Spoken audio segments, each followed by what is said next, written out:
What are the key takeaways from this US trade delegation's visit to Taiwan?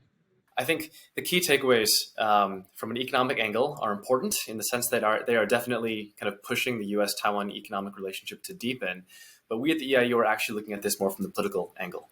This idea that Taiwan and the U.S. have finally restarted this economic dialogue, which was put on hold for a long time. There's still a ways to go, I think, in terms of liberalizations in particularly agriculture, which I know the U.S. is going to be very keen on exploring. But the significance is just as much, if not more, political and geopolitical than it is economic.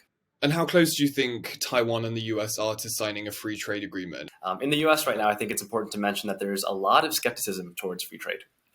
That's one of the reasons why the U.S. is pursuing this Indo-Pacific economic framework, not free trade negotiations. And I think if the U.S. were to formally include Taiwan, say in IPEF, we'd see a lot of hostility from China, more so than we're seeing at current.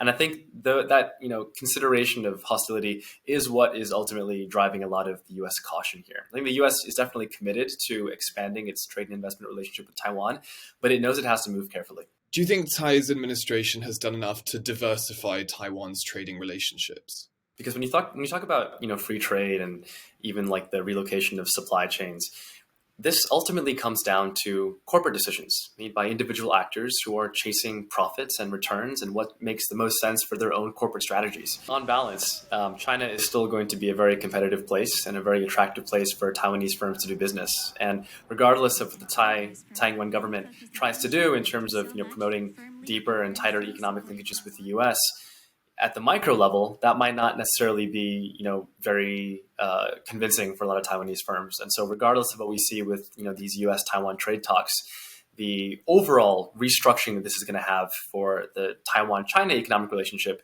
probably isn't going to be all that significant.